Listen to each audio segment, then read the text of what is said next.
¿Qué vendrían a ser los microorganismos? Por ejemplo, las bacterias. Sí. Esto abre la posibilidad de dar otra vez una definición de la sociedad que nos enfrenta con una determinación simple y no con una sobredeterminación. Ceci, ¿vos tenés algo en el horno? ¿Se quemaron? ¿Cortaste ya?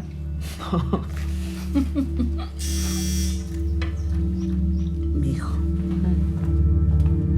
Hola. Hola.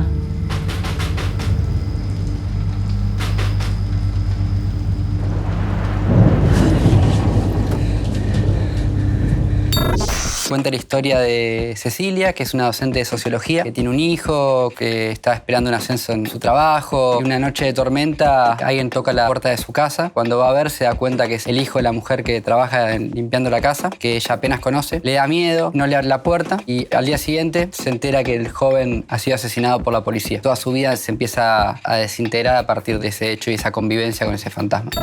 La idea de contar esta historia, por un lado, tiene que ver con la realidad misma. Lo que le sucede a Kevin, que es este joven que toca la puerta, de alguna manera u otra es lo que sucede con muchos jóvenes en la Argentina y en Latinoamérica. En la Argentina, todos los días, y no es una manera de decir, digamos, son datos concretos de la Correpi, todos los días un joven es asesinado por las fuerzas represivas del Estado. Pero la película no trata sobre este chico en particular, no trata tampoco sobre las fuerzas policiales, sino en cómo esta docente de sociología atraviesa este hecho. Y de alguna manera siento que tiene que ver con cómo nos vinculamos desde quienes generamos discursos, desde la academia o desde la intelectualidad con esto, ¿no? El momento en el cual uno tiene que pasar a la acción es mucho más complejo. Y es algo que en lo personal todo el tiempo me interpela y me cuestiona de alguna manera. ¿Qué es lo que uno hace en el cotidiano para transformar una realidad y un mundo en el que vivimos que es cruel porque mata a los pibes todos los días, pero también porque los condena a vivir en condiciones de indignidad? Un poco la película surge de esa pregunta, ¿no? Por eso el proceso de hacerla también fue bastante doloroso e inquietante para mí, porque es una película que me interpela, no es una película que buscaba desde un lugar de juzgar ni al personaje ni a nadie, sino tratar de involucrarnos con ese personaje, aunque sea tan difícil por todo lo que sucede en la película, y tratar de generar un pensamiento.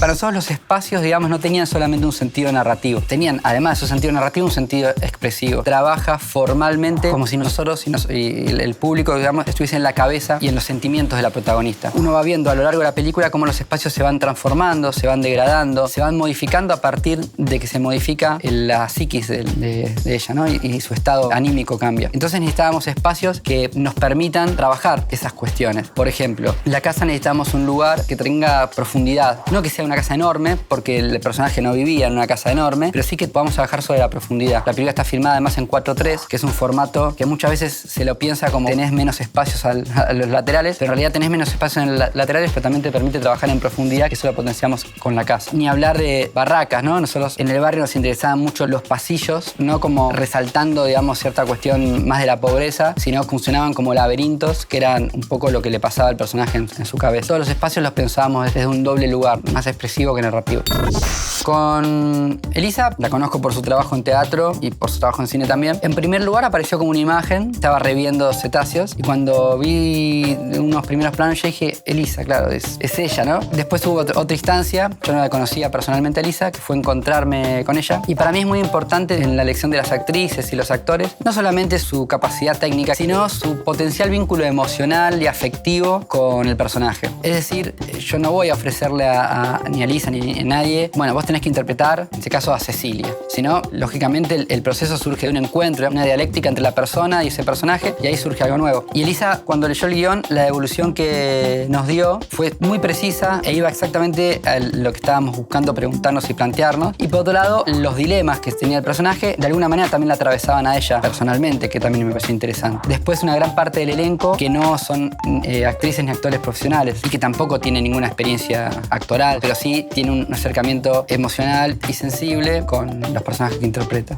Hubo escenas que nos representaron desafíos. Una escena en particular, que es un plano secuencia que hay en una represión. Se entera por las noticias de que aparentemente el cuerpo del joven está en el río y ella va al puente donde está el bar movilizado y hay una represión con gases lacrimógenos. Y en esa escena había mucha gente, había humo. Salió bien porque además había poco tiempo para filmarlo y eso.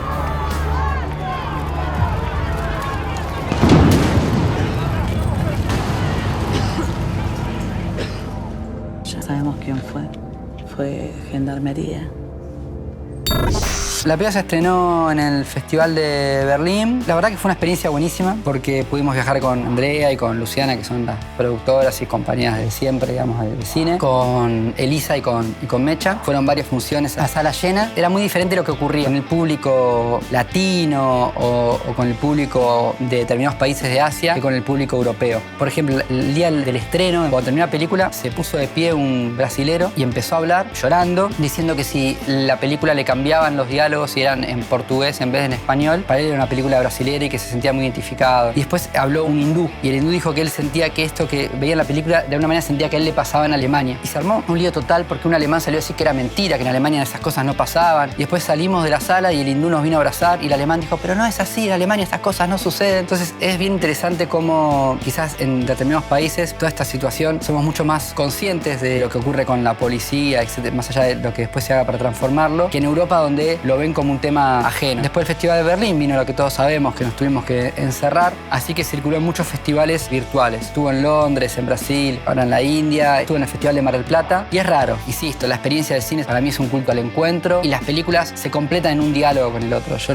no pienso las películas como le doy mi mensaje al pastor, sino más bien siento que las películas se completan en la charla que después tenemos cuerpo a cuerpo con el público. Así que bueno, una experiencia completa de alguna manera todavía. Ya se completará cuando podamos estar físicamente como en el estreno.